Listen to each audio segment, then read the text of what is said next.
नमस्कार, मी जुईली आणि आपण पाहताय कोकणचं नंबर 1 महा चॅनल कोकण सात लाईव्ह। अर्थातच आजचा मुद्दा आहे तो म्हणजे रत्नागिरी सिंधुदुर्ग लोकसभेचा। इथं नाही म्हणता लोकसभेचा उमेदवार, महायुतीचा उमेदवार जाहीर झाला आणि अर्थातच ते नाव होतं भाजपचे केंद्रीय मंत्री नारायण राणे यांचं। मात्र या सगळ्यात चर्चा होते ती म्हणजे शिंदेंच्या शिवसेनेकडून कोकण हातातून सुटलंय का? कारण असं गेल्या काही वर्षांनंतर पहिल्यांदाच घडतंय की पहिल्यांदाच शिवसेनेचा उमेदवार नसेल, शिवसेनेचं जनमानसात रुजलेलं धनुष्यबाण चिन्ह नसेल आणि शिवसेनेचा उमेदवारही नसेल। आणि आज या सगळ्यावर चर्चा करणार आहोत। आपल्या सोबत आहेत कोकण सात लाईव्हच्या संपादक देवयानी वरसकर मॅडम आपलंही स्वागत। ज्याची उत्सुकता होती ती म्हणजे महायुतीचा उमेदवार कोण याची। म्हणजे महाविकास आघाडीकडून विनायक राऊत यांचं नाव होतंच आणि त्यांनी प्रचारही सुरुवात केला होता।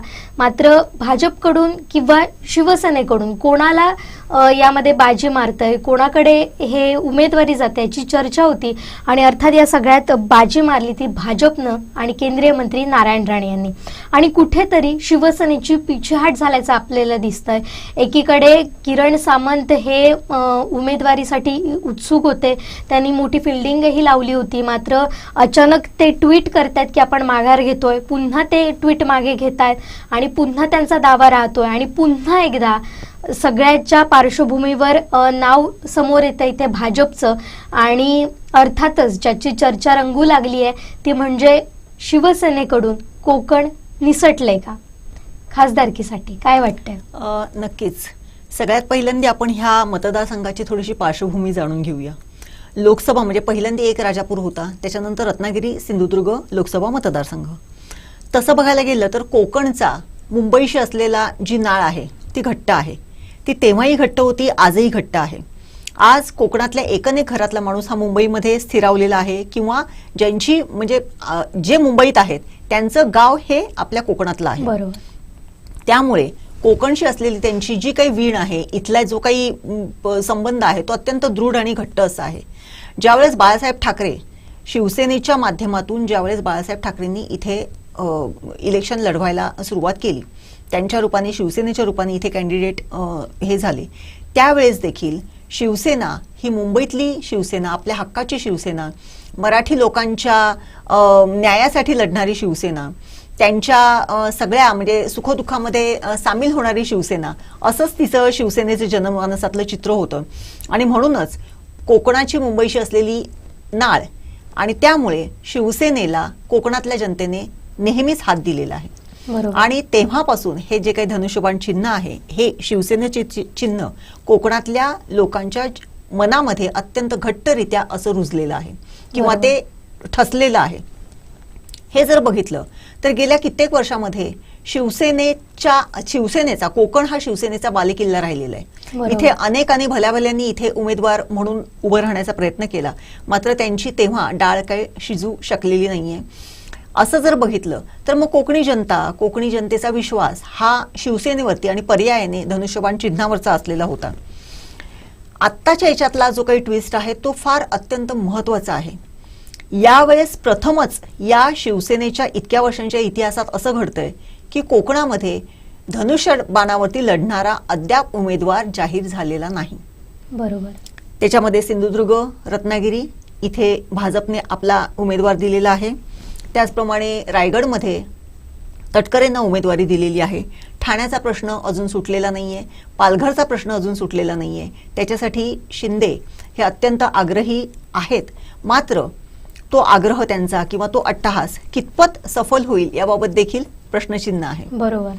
एकूणच जर बघितलं तर या शिवसेनेच्या दृष्टिकोनातून, शिवसेनेच्या माध्यमातून इथल्या तळागाळातल्या लोकांपर्यंत पोहोचलेली शिवसेना, धनुष्यबाणाच्या माध्यमातून पोहोचलेली शिवसेना, हे जर बघितलं आणि आता जर बघितलं, कारण कमळ हे जे काही चिन्ह आहे याच्या संदर्भामध्ये ही निवडणुकीचं जेव्हा वातावरण सुरू झालेलं होतं तेव्हापासून असं म्हटलं जात होतं की यावेळेस कमळ चिन्हावरच रत्नागिरी सिंधुदुर्ग लोकसभा मतदारसंघातून जो निवडणुकीला उमेदवार असेल तो कमळ या चिन्हावरच लढेल असं पहिल्यापासून बोललं जात होतं।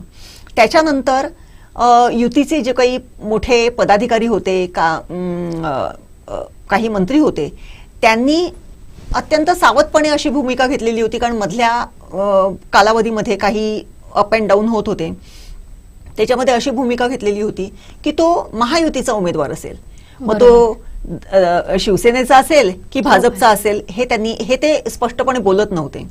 परंतु हे सगळं करत असताना भाजपची इतक्या वर्षांची जी सुप्त इच्छा होती की इथे कमळ चिन्हावरती लढणारा भाजपचा उमेदवार द्यावा, ती इच्छा पूर्ण करण्यामध्ये किंवा त्या इच्छेला जास्ती प्राबल्याने पुढे नेऊन इथे खासदारकीसाठी भाजपचा उमेदवार देण्यामध्ये भाजप सक्सेसफुल झालेली आहे.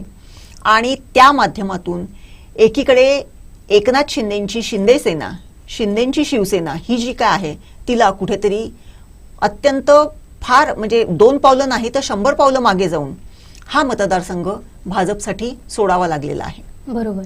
आणि हे जर बघितलं तर खरंच या जर दृष्टिकोनातून जर बघितलं, दुसरीकडे जर बघितलं तर ठाकरे सेनेने ऑलरेडी दोन्ही मतदारसंघांमध्ये आपले उमेदवार जाहीर करून एक महिन्याभरापूर्वी जाहीर करून त्यांच्या प्रचार सभा धडाक्याने सुरू झालेल्या आहेत. मात्र युतीचा जो उमेदवार आहे, महायुतीचा उमेदवार जो आहे तो अद्यापही 2 मतदारसंघांमध्ये ठरायचा आहे आणि 2 मतदारसंघांमध्ये तो ठरून तो भाजपकडे किंवा महाविकास आघाडीच्या अन्य कॅन्डिडेट्सकडे गेलेला आहे. आणि हे जर बघितलं तर इथलं जे पारंपरिक शिवसेनेचं जे काही मत होतं किंवा शिवसेनेला भजणारी जी माणसं होती, शिवसेनेचा ध्यासाने मुंबईतल्या एका वेगळ्या त्या जादुई एका वेगळ्या अशा ज्याला म्हणतात की लोहचुंबक होतं, ते अशा पद्धतीने जे चुंबकत्वाच्या दृष्टिकोनातून खेचला जाणारा जो मतदार होता तो कुठेतरी या शिवसेनेच्या न मिळालेल्या उमेदवारीमुळे धनुष्यबाण त्या सगळ्या पटलावरती मतदार यंत्राच्या न दिसल्यामुळे कुठेतरी थोडासा निश्चितच नाराज होणार आहे, हे मात्र निश्चित. नक्कीच नाराजी आणि या सगळ्यावर आपण चर्चा करणार आहोत. पण पहिल्यांदा आधी आपण पुनर्रचना बघूया, म्हणजे आतापर्यंतचा इतिहास कसा राहिला या मतदारसंघाचा तो जाणून घेऊया. 2008 सालच्या मतदारसंघ पुनर्रचनेतून 3 मतदारसंघाचे म्हणजे रायगड, रत्नागिरी, सिंधुदुर्ग असे 2 मतदारसंघ तयार झाले. यातील रत्नागिरी सिंधुदुर्ग मतदारसंघ रत्नागिरीतल्या चिपळूणपासून सिंधुदुर्गातल्या सावंतवाडीपर्यंत पसरला. भौगोलिकदृष्ट्या अत्यंत मोठ्या भूभागावरील मतदारसंघात रत्नागिरी जिल्ह्यातील चिपळूण, रत्नागिरी, राजापूर या 3 मतदारसंघांचा समावेश होतोय. तर सिंधुदुर्गातील कुडाळ, कणकवली आणि सावंतवाडी असे 3 विधानसभेचे मतदारसंघ एकूण 6 मतदारसंघ मोडतात. आणि 1957 ते 1971 या काळात समाजवादीचे बॅरिस्टर नाथपै होते. त्यानंतर 1971 ते 1991 प्राध्यापक मधु दंडवते होते. त्यानंतर माजी रेल्वे मंत्री सुरेश प्रभू यांच्या रूपाने 1996 ते 2009 या काळात 4 वेळा खासदार म्हणून ते शिवसेनेच्या तिकिटावर निवडून आलेत आणि संसदेत त्यांनी शिवसेनेचं प्रतिनिधित्व केलंय, कोकणचं प्रतिनिधित्व केलंय. आणि त्यानंतर मात्र 2009 पर्यंत या मतदारसंघाचं नाव राजापूर होतं. 2008 साली पुनर्रचनेनंतर रत्नागिरी सिंधुदुर्ग असं नामकरण झालं आणि नव्या नावासह झालेल्या 2009च्या निवडणुकीत मात्र शिवसेनेच्या सुरेश प्रभू यांचा पराभव करत काँग्रेसच्या तिकिटावर निलेश राणे खासदार बनले. आणि 2014 आणि 2019 या काळात म्हणजे 2 टर्ममध्ये विनायक राऊत हे शिवसेनेचे पुन्हा खासदार झालेले आपल्याला पाहायला मिळतात. म्हणजे एक टर्म फक्त काँग्रेसकडे हा सगळा मतदारसंघ गेलाय. त्यावेळी सुद्धा अनेक राजकीय समीकरणं बदलली होती आणि पुन्हा एकदा राजकीय समीकरणांचा फटका पुन्हा एकदा या मतदारसंघावर झालेला आपल्याला पाहायला मिळतोय. मात्र कुठेतरी आपला जो पारंपरिक मतदारसंघ आहे तो भाजपकडे गेलाय. म्हणजे आता हे एकत्र असले तरी सुद्धा ती जी नाराजी आहे ती प्रकर्षानं दिसते, पदाधिकाऱ्यांमध्ये दिसते. किरण सामंत किंवा उदय सामंत यांनी जरी सांगितलं असलं की आता आम्ही नारायण राणेंसाठी काम करणार आहोत, महायुतीसाठी जरी काम करणार आहोत, तरी मात्र पदाधिकारी, कार्यकर्ते आणि मतदार हे नाराज झाल्याचं आपल्याला पाहायला मिळतंय. पण नव्या समीकरणांचा फटका हा शिवसेनेला बसलाय का, अर्थात शिंदेंच्या शिवसेनेला बसलाय का? आणि त्यासाठी स्वतः शिंदे आणि आता असलेले इथे उदय सामंत, किरण सामंत, त्याचबरोबर शालेय शिक्षण मंत्री दीपक केसरकर हे कारणीभूत ठरलेत का? एकूणच जर बघितलं असतं, तू जसं म्हणालीस की मध्यंतरीच्या याच्यामध्ये त्याच्यामध्ये एक सुधीर सावंतांचं नाव घ्यायचं राहिलेलं आहे. सुधीर सावंत देखील काँग्रेसकडून एक टर्म इथे खासदार म्हणून राहिलेले आहेत. एकूणच ही जी राजकीय समीकरणं बदललेली आहेत, या राजकीय समीकरणांमध्ये पक्षीय वरच्या लेवलला जे काही ठरते त्याच्यावरती सगळ्या गोष्टी अवलंबून असतात.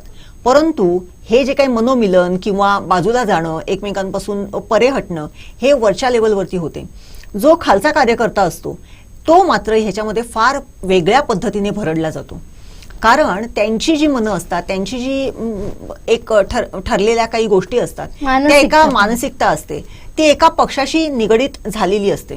आता इथलाच जर मतदार किंवा इथला जर कार्यकर्ता बघितलास तर गेली कित्येक वर्ष शिवसेनेच्या माध्यमातून इथल्या मतदारां म्हणजे इथल्या कॅन्डिडेटला, उमेदवाराला हात देणारा मतदार, इथला कार्यकर्ता यावेळेस अचानकपणे 4 गोष्टींमध्ये विभागला गेलाय. बरोबर. शिवसेनेचे 2 विभाग, राष्ट्रवादीचे 2 विभाग, भाजप एकीकडे वंचित, एकीकडे RPI, अशा अनेक, एकीकडे मनसे, अशा अनेक गोष्टींमध्ये विभागला गेला. त्यामुळे आज म्हणजे ही चर्चा नेहमीच अशी होते की काल संध्याकाळपर्यंत एका ठिकाणी असणारे कार्यकर्ते एका रात्रीमध्ये, उद्याच्या दिवसामध्ये 2 वेगवेगळ्या ठिकाणी गेलेले असतात. त्यामुळे नक्की करायचं तरी काय, हा जरी प्रश्न आहे. म्हणजे पक्षीय वरच्या लेवलवरती जे काही राजकारण होते ते फारसं रुचलं जाते सर्वसामान्य कार्यकर्त्याच्या मनात किंवा नाही, ह्याचा कुठेही विचार न करता केवळ आपली समीकरणं जुडली जावीत याच्यासाठी पक्षीय वरच्या लेवलवरती ही ज्या काही काय म्हणायचं त्याला, जे काही जुगाड केला जातो तो अशा पद्धतीने केला जातो. हे जर बघितलं, आता ज्यांची 4 लोकांची तू नावं घेतलीस, किरण सामंतांनी या मतदारसंघाचा आग्रह ह्याच्यासाठी धरलेला होता की त्यांना धनुष्यबाणावरती लढायचं होतं. धनुष्यबाण हे या मतदारसंघाचं पारंपरिक चिन्ह राहिलेलं आहे. धनुष्यबाणाला वरती विश्वास ठेवणारा इथला मतदार आहे आणि त्या माध्यमातून आपल्याला जर ही उमेदवारी जर मिळाली तर निश्चितपणे इथे सेनेबरोबर आहेत. शिंदे सेनेबरोबर असताना त्यांचाही देखील आग्रह होता की शिवसेनेच्या धनुष्यबाणाला मिळावं. परंतु अचानकपणे ज्यावेळेस नारायण राणेंचं नाव पुढे आलं त्यावेळेस त्यांचंही बोलणं परतलं. ते पहिल्या दिवसापासून म्हणायला लागले की जर नारायण राणे असतील तर आम्ही त्यांना निवडून देणार, नारायण राणे जर आमचा मतदार असेल तर ते इतक्या मताधिक्याने निवडून येतील. एवढंच नव्हे तर इथे ज्यावेळेस मध्यंतरीच्या कालावधीमध्ये माजी जिल्हाध्यक्ष भाजपचे राजन तेली यांनी एक ट्विट केलेलं होतं, एक व्हॉट्सअप स्टेटस ठेवलेलं होतं, त्या स्टेटसवरती देखील खूप उहापोह झाला. दस्तूर खुद्द नारायण राणे यांनी देखील त्यांना भर सभेमध्ये या संदर्भामध्ये फटकारलेलं होतं की थोडक्यात ते असं होतं की अशा पद्धतीचं वर्तन तू करू नकोस, अपशकून नको महायुती. त्याचबरोबर दुसरीकडे तिथे अजित पवारांनी एक वक्तव्य केलेलं होतं की मिठाचा खडा टाकू नका, आणि त्याचाच संदर्भ घेऊन किरण सामंतांनी देखील त्या संदर्भामध्ये एक भाष्य केलेलं होतं. एवढंच नव्हे तर किरण सामंत यांनी स्वतःहून जेव्हा उमेदवारीचा आग्रह धरलेला होता त्याच दरम्यानमध्ये त्यांनी एक ट्विट केलेलं होतं की मी माझी स्वतःहून उमेदवारी मागे घेत आहे, कारण एकूणच जर वातावरण बघितलं तर मोदींना साथ देण्यासाठी मी हा निर्णय घेत आहे. परंतु त्याच सकाळी ट्विट केलेलं दुपारनंतर त्यांच्या भावाने त्यांची समजूत काढल्यानंतर ते पाठी देखील घेतलेलं होतं. त्या दरम्यानच्या कालावधीमध्ये अनेक घडामोडी घडलेल्या होत्या. मग ते किरण सामंतांनी देवेंद्र फडणवीसांना जाऊन भेटलेलं असू देत, मग किरण सामंतांनी शिंदेंना जाऊन भेटलेलं असू देत, परंतु या सगळ्याचा अर्जही घेतले होते, 4 अर्ज देखील त्यांनी घेतलेले होते. म्हणजे अगदी नारायण राणेंची उमेदवारी 18 तारखेला जाहीर होण्याच्या अगोदरच्या दिवशी संध्याकाळी 17 तारखेला तेव्हाच्या आहेत. मी तेव्हा हे 4 अर्ज देखील ते घेऊन आलेले होते. म्हणजे इतक्या ह्याच्यापर्यंत ते झालेलं होतं. म्हणजे एकूण जर हे सगळं जर बघितलं तर भाजपला येन केन प्रकारेनं इथे भाजपच्या चिन्हावरती लढणारा उमेदवार पाहिजे होता, आणि ते त्यांची खेळी किंवा त्यांची रणनीती सक्सेसफुल करण्यामध्ये अत्यंत यशस्वी झालेले आहेत. आणि तिथे कुठेतरी शिंदे सेनेला कुठेतरी नमतं घ्यावं लागून 2 पावलं पाठी नाही 50 पावलं पाठी जाऊन या मतदारसंघावरचा आपला जो दावा आहे तो त्यांना सोडावा लागलेला आहे, हे मात्र निश्चित. बरोबर. पण आता या सगळ्यावर किरण सामंत यांची भूमिका पण महत्वाची ठरते. त्यांनी कालच अनेक गोष्टी स्पष्ट केलेल्या आपल्याला दिसतात. म्हणजे आपण नाराज नाही आहोत, आपण नारायण राणेंसाठी काम करणार आहोत, मोदींसाठी काम करणार आहोत, महायुतीसाठी काम करणार आहोत. आणि हे होत असताना आपण कशासाठी माघार घेतली, त्या पार्श्वभूमीवर नेमक्या काय घडामोडी घडल्यात, म्हणजे पडद्यामागच्या आपण ज्या घडामोडी म्हणतोय आणि ज्याची उत्सुकता असते त्या त्यांनी काल स्पष्ट केलेल्या आहेत. काल आपण जेव्हा त्यांच्याशी संवाद साधला आपले दैनिक कोकणसादचे संपादक संदीप देसाई यांनी त्यांच्याशी चर्चा केली, पत्रकारांशी त्यांनी संवाद साधला, त्यामध्ये त्यांनी अनेक गोष्टी स्पष्ट केल्या होत्या. त्या नेमक्या कुठल्या आहेत त्या अगोदर आपण जाणून घेऊयात. थेट जाऊयात किरण सामंत यांच्याकडे. हे राजकीय पॉलिटिकल ॲडजस्टमेंट आहे. पॉलिटिकल ॲडजस्टमेंट करताना तुमचे बळी दिले गेले? नाही, बिलकुल नाही. मी स्वतःहून माघार घेतली आणि हे 10 दिवसापूर्वी सुद्धा मी केलं होतं. म्हणजे अजून 10 दिवस प्रचाराला राणेसाहेबांना मिळाले असते. माझा हेतू स्वच्छ होता त्यावेळी सुद्धा. त्यावेळी एका भारतीय जनता पक्षाच्या एका नेत्याने थांबवलं होतं. ज्यावेळी भारतीय जनता पक्षाच्या नेत्याने सांगितलं की तुम्ही हे केलेलं ट्विट आणि फेसबुकची पोस्ट मागे घ्या किंवा तुम्हाला आम्ही उमेदवारी राणेसाहेबांची सुद्धा उमेदवारी अजून निश्चित झालेली नाही, त्यावेळी मी ते ट्विट मागे घेतलं. आणि त्यावेळी माझे बंधू सांगत होते की उमेदवारी अजून कोणाची निश्चित झाली नाही, स्पर्धेत राहायला काही हरकत नाही. ज्यावेळी भारतीय जनता पक्षाच्या नेत्याने सांगितलं की तुम्ही हे केलेलं ट्विट आणि फेसबुकची पोस्ट मागे घ्या किंवा तुम्हाला आम्ही उमेदवारी राणेसाहेबांची सुद्धा उमेदवारी अजून निश्चित झालेली नाही, त्यावेळी मी ते ट्विट मागे घेतलं. आणि त्यावेळी माझे बंधू सांगत होते की उमेदवारी अजून कोणाची निश्चित झाली नाही, स्पर्धेत राहायला काही हरकत नाही. तर हे स्पष्टीकरण होतं किरण सामंत यांचं. यावरून अनेक गोष्टी क्लिअर होत आहेत. नाही, याच्यामध्ये त्यांनी जे म्हटलेलं आहे त्या सगळ्या वाक्यांना फार अर्थ आहे. हो. त्यांचं पहिलंच वाक्य असं होतं की ही राजकीय ऍडजस्टमेंट होती, ही राजकीय ऍडजस्टमेंट आहे आणि त्याच्यासाठी आपण माघार घेतलेली आहे. हो. हे मी अगोदरच केलं होतं. अजूनही हे जर मी अगोदर केलं असतं तर राणेसाहेबांना 10 दिवस अजून प्रचाराचे मिळाले असते. हो. ह्या ज्या काही 2-3 पहिलीच जी वाक्य आहेत त्यांची ती फार महत्वपूर्ण आहेत.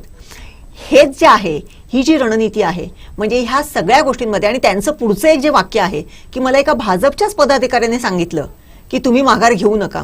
बरोबर. म्हणजे कुठेतरी एका दृष्टिकोनातून झुंजवत ठेवायचं आणि दुसरीकडे दोघांनाही कन्व्हिन्स करायचं की आपण तुम्हाला उमेदवारी देणार आहे, तुम्हाला देखील उमेदवारी देणार आहे. पण या सगळ्या गोष्टींमध्ये जुईली एक गोष्ट लक्षात घ्यायला पाहिजे की सर्वात पहिल्यांदी नारायण राणे साहेब जे होते ते या पिक्चरमध्ये कुठेच नव्हते. नाही. ज्या वेळेस इथे खासदारकीला उमेदवार कोण, त्यावेळेस सगळ्यात पहिला उमेदवार म्हणून किरण सामंतांचंच नाव होतं. हो. त्याच्यानंतर प्रमोद जठारांचं नाव होतं.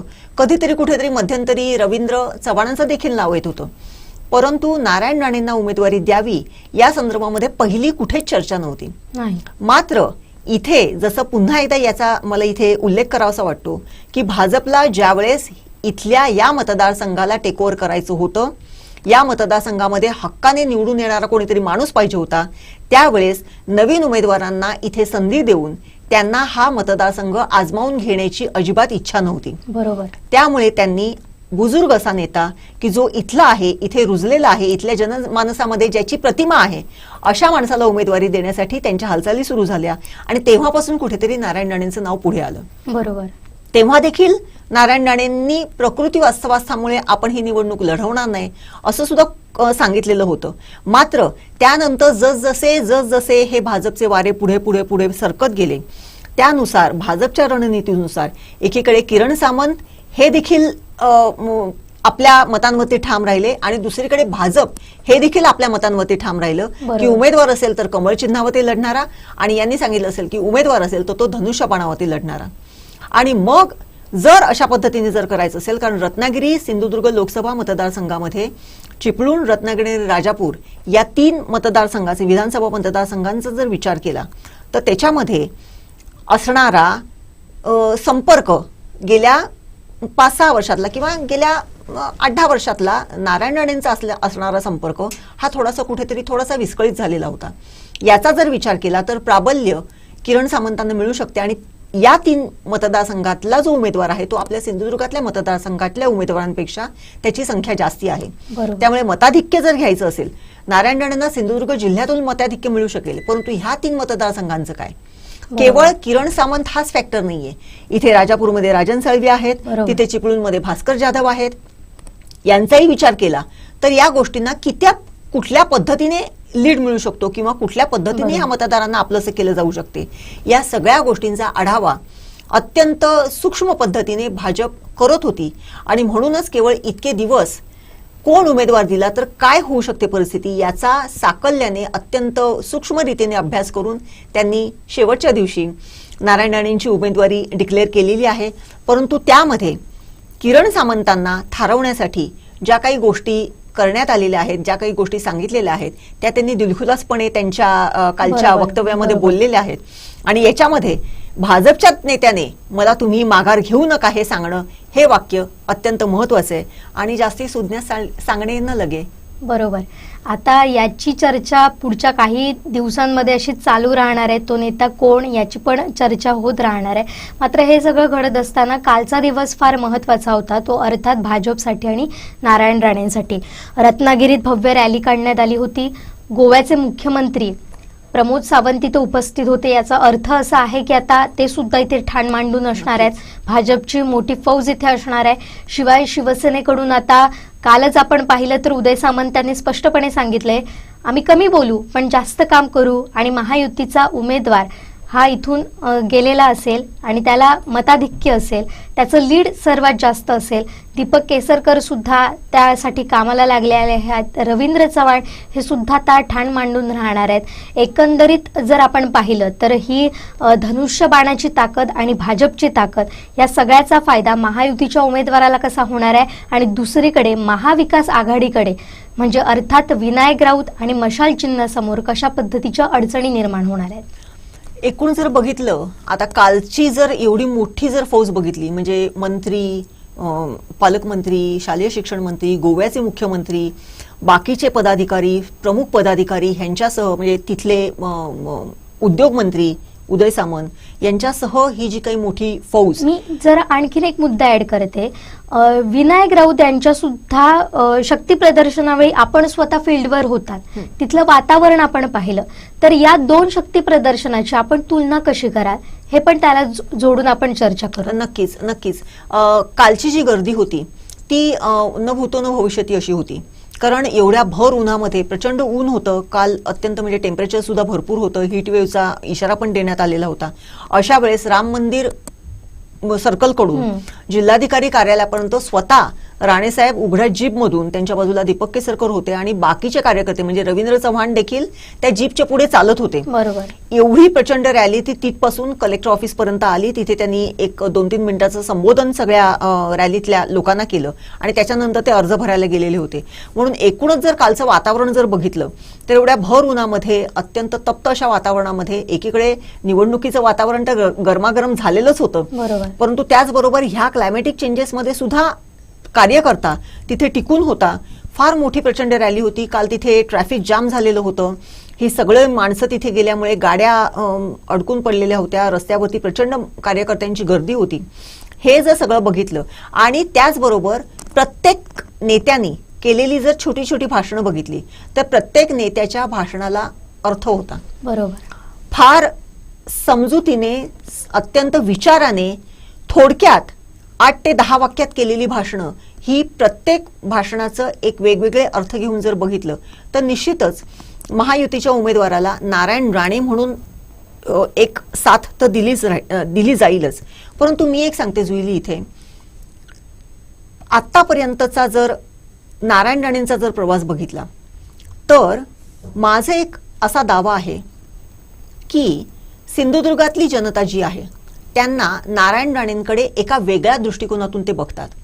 आपल्याला काहीतरी मदत करणारा, आपल्याला कुठेतरी पुढे घेऊन जाणारा, सिंधुदुर्ग जिल्ह्याचं प्रतिनिधित्व अत्यंत ठामपणे मांडणारा, सिंधुदुर्ग जिल्ह्यासाठी कधीतरी काहीतरी खेचून घेऊन येणारा अशा पद्धतीचा नेता, असं अशा पद्धतीने नारायण राणेंकडे बघितलं जाते.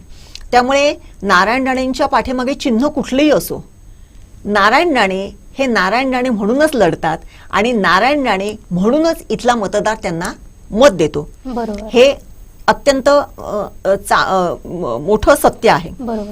त्याच्या अगेन्स्ट म्हणजे महायुतीची एवढी मोठी जी काही शक्ती आहे ती नारायण राणेंबरोबर आहेच, परंतु त्यांचं स्वतःचं गुडविल हे देखील त्यांच्याबरोबर आहे आणि इथल्या मतदारांच्या समोर असलेलं त्यांचं एक वेगळं प्रतिमा ही देखील इथल्या मतदारांच्या समोर आहे. त्याच्या अगेन्स्ट विनायक राऊतांचं जर बघितलं, विनायक राऊतांच्या संदर्भात तू म्हणालीस की त्या दिवशी त्यांची निघालेली रॅली, त्यांच्या संदर्भातली देखील रॅली निघालेली होती, तेव्हा देखील तप्त वातावरण होतं.